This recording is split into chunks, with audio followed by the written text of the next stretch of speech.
I finally finished Elden Ring, so you know what that means. I get to make more videos talking about it. Today's video is on what I think are the coolest weapons in Elden Ring.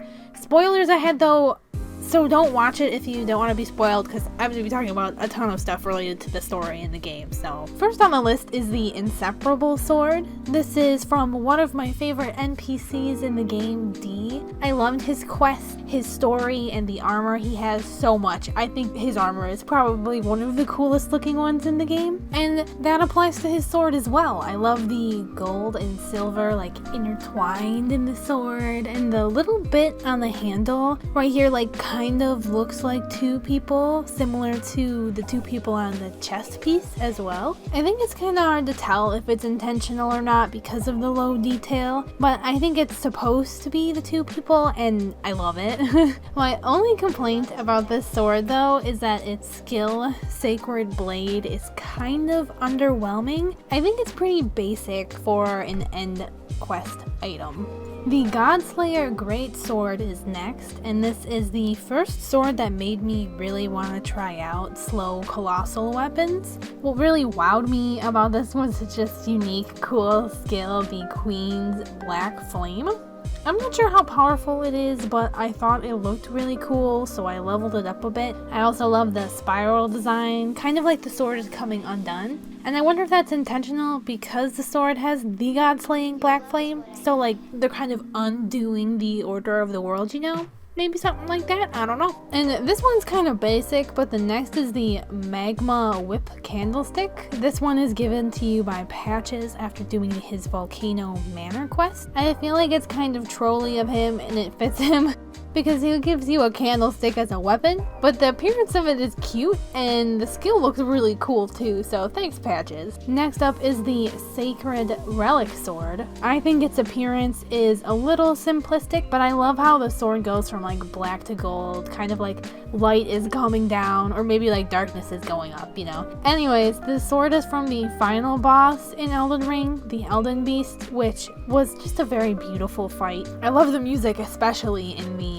second phase, just so calm and beautiful. And one of my favorite things about this sword is its description, which says, "A sword wrought from the remains of a god who should have lived an eternal life." Reading that just made me feel so hype. And also the weapon skill, Wave of Gold, has a cool description as well. Imbue the sword with bygone golden glory, then fire it at foes. It's pretty cool looking and it has a bit of range. I love the story of the sword. I like how it looks. And, you know, it's pretty victorious beating the final boss and getting a cool weapon from it. Staying on theme with the holy type weapons, can you tell those are like my favorite, is the Coated Sword. I believe this one is one of the missable items in Elden Ring, so make sure you get this sword before fighting Maliketh, because it is not in the Ashen Capital. It is in the round table at the capital city where the fingers are. I love its glowy appearance and the sound it makes when you swing it. I also like how it looks like the sword is made out of writing, and it makes me wonder what the sword says. I wonder if someone's translated it. I don't know. And its weapon skill is Unblockable Blade, which is a fancy glowy attack that can't be blocked. Although I haven't tested that out myself, it sounds cool and helpful. And finally is my favorite sword in the whole game, the Golden Order Greatsword.